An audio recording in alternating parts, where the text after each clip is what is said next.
Welcome back dear students in another video of chemistry with Shashank.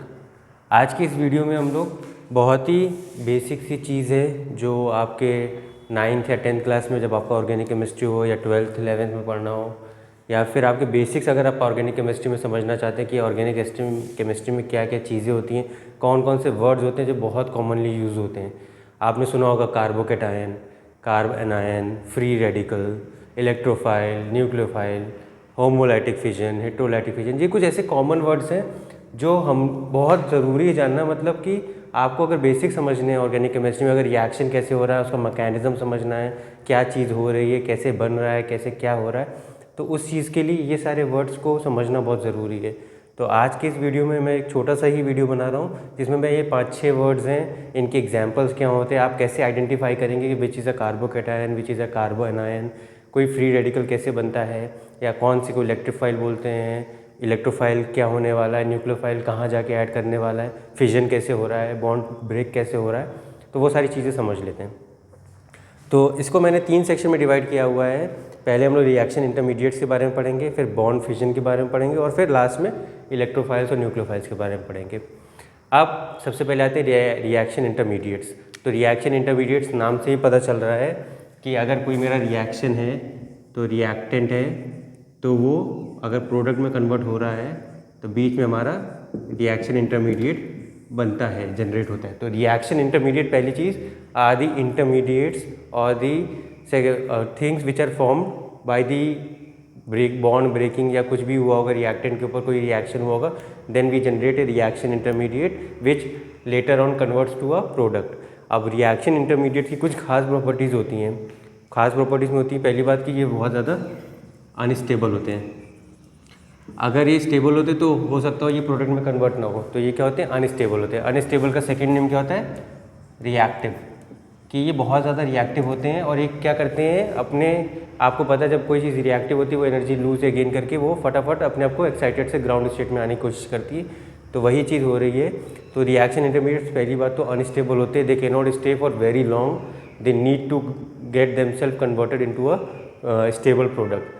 तो वो क्या करते हैं, रिएक्शन इंटरमीडिएट सही होते हैं, तो अनस्टेबल होते हैं। तो पहली चीज़ है कि ये रिएक्शन के टाइम में बन रहे हैं। Reaction intermediates will be form during the reaction only, ठीक है, बीच में ही बनेंगे, अनस्टेबल होते हैं, रिएक्टिव होते हैं और फटाफट से ही प्रोडक्ट में कन्वर्ट हो जाते हैं। They do not take very long. हम उनको आइसोलेट अगर कर भी ले रहे हैं बाई चांस, तो बट उनको फटाफट रिएक्ट करना पड़ेगा प्रोडक्ट बनाने के लिए, अदरवाइज उनकी stability, they will lose the stability और they will form something else, जो बाई प्रोडक्ट बनाने के बहुत चांसेस होते हैं।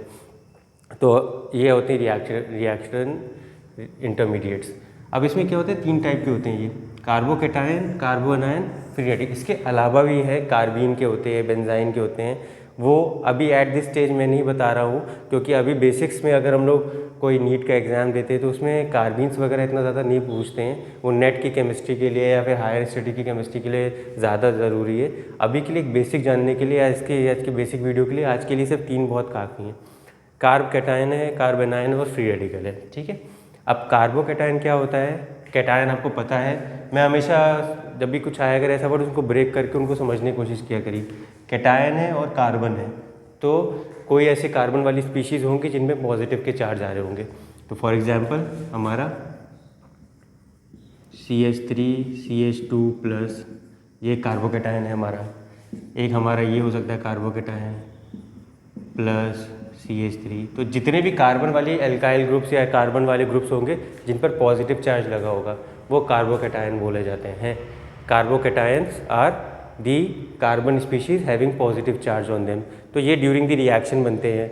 अभी मैंने लास्ट में जो वीडियोस डाले थे E1 E2 के या SN1 SN2 के, वी वर फॉर्मिंग कार्बोकेटायंस। वहाँ पे जब कोई लिविंग ग्रुप लीव कर रहा था अपने इलेक्ट्रॉन्स को साथ में लेके, तो कार्बन के पास स्पेस यहाँ वैलेंट हो गया था, यहाँ पे स्पेस वॉइड्स थे, they were having empty orbitals, that's why they were known as, वहाँ पे एक पॉजिटिव चार्ज हमने शो किया था। तो ये होते हैं कार्बोकेटायन। अब क्या होते हैं, कार्ब एनायन, एनायन है, एनायन मतलब क्या, नेगेटिव, कैटायन का मतलब पॉजिटिव। और कार्बन वाले तो कोई भी कार्बन की स्पीशीज़ जो कि नेगेटिव चार्ज बेयर कर रही होगी, that will be known as carbanion. तो ये वाले भी फॉर्म होते हैं, अगर कोई पॉजिटिव ग्रुप हमारा लिंक्ड होगा तो वो रिमूव हो रहा होगा तो कार्ब एनायन बन रहे होंगे हमारे यहाँ पर। इसके बाद तीसरे होते हैं फ्री रेडिकल। फ्री रेडिकल क्या होते हैं? जनरली फ्री रेडिकल को हम लोग एक बॉन्ड से, एक डॉट से डिनोट करते हैं। इसका मतलब होता है यहाँ पे इलेक्ट्रॉन पेयर में से इलेक्ट्रॉन जनरली पेयर में घूमते हैं। वी हैव 2 इलेक्ट्रॉन्स, ठीक है। अगर दोनों इलेक्ट्रॉन्स किसी के पास होते हैं तो उसको नेगेटिव से शो करते हैं, और किसी के पास नहीं होते एक भी इलेक्ट्रॉन उसको पॉजिटिव से शो करते हैं, और अगर किसी के पास एक इलेक्ट्रॉन रहता है तो सिंगल डॉट से इसको शो करते हैं। तो ये होता है फ्री रेडिकल। अब यहाँ पे आपको तीनों चीज़ें दिख गई। इस वाले कार्बन के पास एक भी इलेक्ट्रॉन नहीं था, फ्री था, एक भी मतलब कि लोन पेयर ऑफ इलेक्ट्रॉन नहीं था विच कैन रिएक्ट, तो ये पॉजिटिव चार्ज हो गया था। यहाँ पर इसके पास एक्स्ट्रा 2 इलेक्ट्रॉन आ गए थे, दैट्स वाई इसका क्या पास हो गया था? नेगेटिव चार्ज हो गया था। और ये जो फ्री रेडिकल है इसके पास एक डॉट होती है। तो फ्री रेडिकल्स भी बहुत अच्छे होते हैं, वेरी रिएक्टिव होते हैं। आपने हैलोजिनेशन का अगर रिएक्शन पढ़ेंगे फ्री रेडिकल मैकेनिज्म से, तो यहाँ पर ये एक फ्री रेडिकल मिलके ही दूसरे फ्री रेडिकल के साथ रिएक्ट करता है, तो ये फ्री रेडिकल होते हैं। अब ये carb cation, carbon ion, free radical, ये तो आपके 3 रिएक्शन इंटरमीडिएट्स हो गए हैं। अब ये बनते कैसे हैं?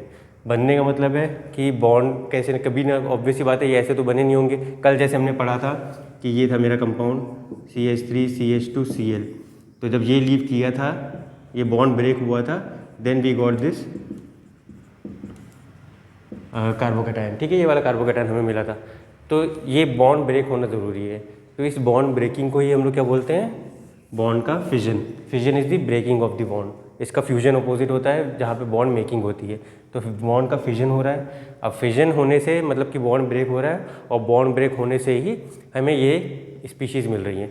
तो जो हमारा रिएक्टेंट है, रिएक्टेंट के पर बॉन्ड फिजन होने वाला है। Some kind of fission will happen जो बॉन्ड को ब्रेक करेगा, which will result in the formation of either of, कोई भी इंटरमीडिएट बनेगा, और जो इंटरमीडिएट बाद में अपने प्रोडक्ट में कन्वर्ट हो जाएगा किसी के साथ बॉन्ड बना करने कंपाउंड के साथ। तो ये 3 रिएक्शन इंटरमीडिएट्स हो गए। ये बन कैसे रहे? बॉन्ड फिजन के प्रोसेस से बन रहे हैं। अब बॉन्ड फिजन हमारे पास 2 टाइप के होते हैं। 2 टाइप में, एक होता है हेट्रोलाइटिक, एक होता है होमोलाइटिक बॉन्ड फिजन। ये सारी चीज़ें अगर आप डेफिनेशन पूछा जाए तो प्लीज़ मेंशन जरूर करिएगा कि हेट्रोलाइटिक क्या होता है, होमोलाइटिक क्या होता है। हेट्रोलाइटिक नाम से ही पता चल रहा है। हेट्रोलाइटिक मतलब कि जो बॉन्ड ब्रेक हो रहा है वो एक यूनिफॉर्म वे में नहीं हो रहा है, सबको बराबर बराबर नहीं मिल रहा है, एक के पास ज़्यादा होने वाला है, एक के पास कम होने वाला है।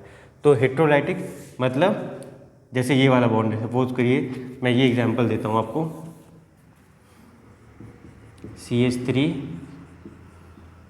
CH2 Cl, तो ये ब्रेक कर गया, तो फाइनली हमें क्या मिल रहा है?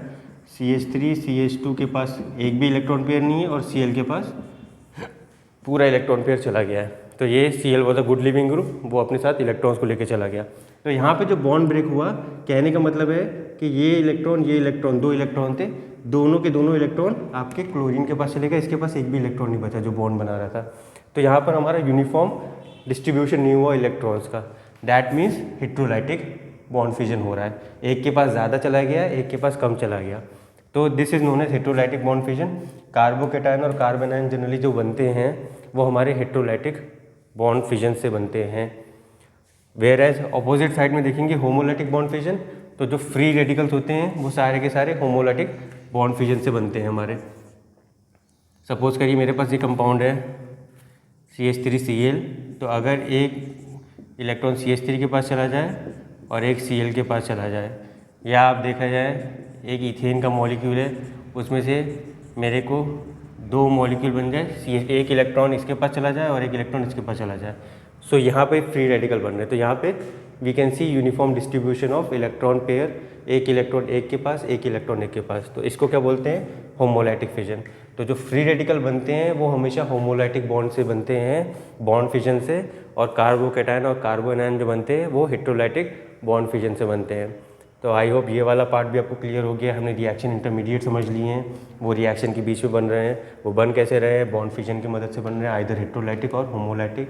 हेट्रोलाइटिक से हमें कार्बोकैटायन कार्बन आयन मिलने वाले हैं, और होमोलाइटिक से हमें फ्री रेडिकल मिलने वाले हैं। अब carbocation, carbon ion, free radical, heterolytic bond fission, homolytic bond fission, 5 चीज़ें क्लियर हो चुकी हैं। अब बच रही हैं हमारे पास 2 चीज़ें और, इलेक्ट्रोफाइल और न्यूक्लियोफाइल क्या होता है। सबसे पहली चीज़ आइडेंटिफिकेशन की, या याद करने की, मगअप करने की, कैसे इलेक्ट्रोफाइल को कैसे आइडेंटिफाई किया जाए। कोई पूछ ले क्या है इलेक्ट्रोफाइल, तो इनको जनरली हम लोग क्या बोलते हैं? इलेक्ट्रॉन लविंग बोलते हैं, और इसको क्या बोलते हैं? Nucleus loving. ठीक है, अब समझिएगा इसको। इलेक्ट्रोफाइल से इलेक्ट्रॉन लविंग है और न्यूक्लियोफाइल से न्यूक्लियस लविंग है।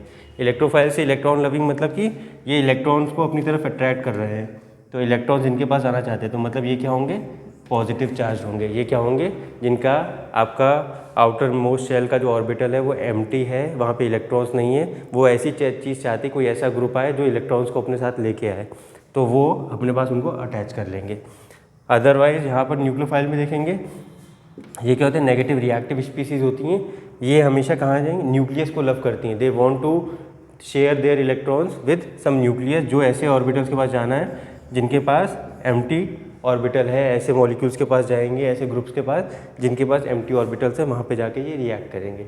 सो electrophiles are electron loving, that means they are positively charge, they are waiting for some nucleophile, कोई नेगेटिव स्पीशीज इलेक्ट्रॉन वाली रिच स्पीशीज आए और उन पर अटैक करे। और न्यूक्लियोफाइल्स न्यूक्लियस लविंग होते हैं, जो उनको एक एम्प्टी ऑर्बिटल की ज़रूरत है जहाँ पे जाके वो अपने इलेक्ट्रॉन पेयर के साथ एक बॉन्ड बना सके। तो इलेक्ट्रोफाइल्स के कॉमन सबसे जनरल एग्जाम्पल होते हैं अपने ये, इसको क्या बोलते हैं हम लोग, कार्बोनाइल ग्रुप बोलते हैं। कार्बोनाइल ग्रुप का जो कार्बन होता है ये वेरी इलेक्ट्रोफिलिक होता है, इलेक्ट्रोफिलिक सेंटर बोला जाता है। जैसे ही कोई न्यूक्लियोफाइल आता है इसके पास, वो इसके पास, तो ये अपने पास नए न्यूक्लियोफाइल को अटैच कर देता है। तो जितने भी हम लोग कार्बोनाइल कंपाउंड के रिएक्शन पढ़ेंगे वो न्यूक्लियोफिलिक एडिशन रिएक्शन पढ़ेंगे।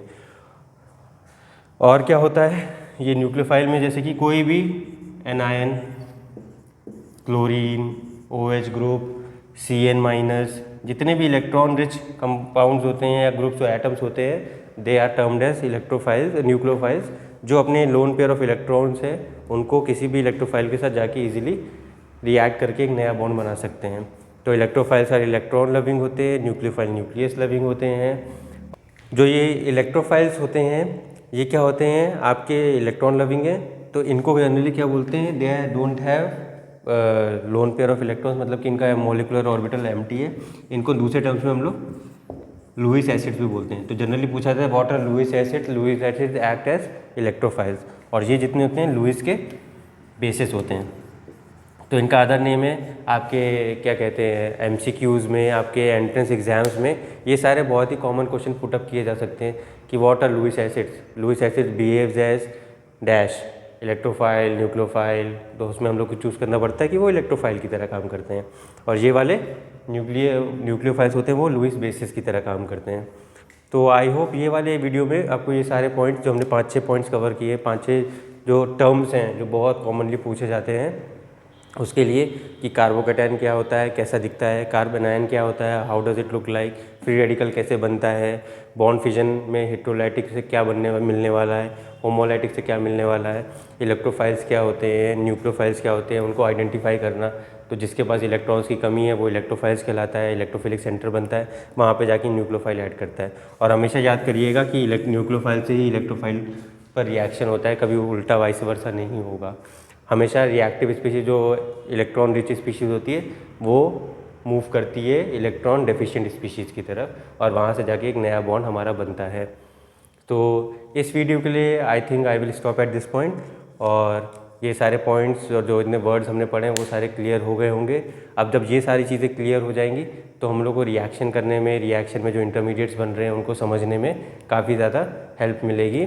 तो with this video you will be able to understand the basics, जो बेसिक वर्ड्स आ रहे हैं एंट्रेंस एग्जाम में, जो क्वेश्चन पुटअप हो रहे हैं, इनसे मैं कोई एक्सपेक्ट करता हूँ कि 5 से 6 नंबर का जो क्लैरिटी होती है वो आपको मिल जाएगी, चाहे बोर्ड्स के एग्जाम में देने जा रहे हो, चाहे आप किसी बेसिक्स ऑफ ऑर्गेनिक केमिस्ट्री का कोई भी एंट्रेंस एग्जाम दे रहे हो जहाँ पे बेसिक्स पूछा जा रहा है, ये सारी चीज़ें आपकी ईजिली वहाँ पे क्लियर हो जाएंगी। तो I will stop at this point, till then take care, thank you.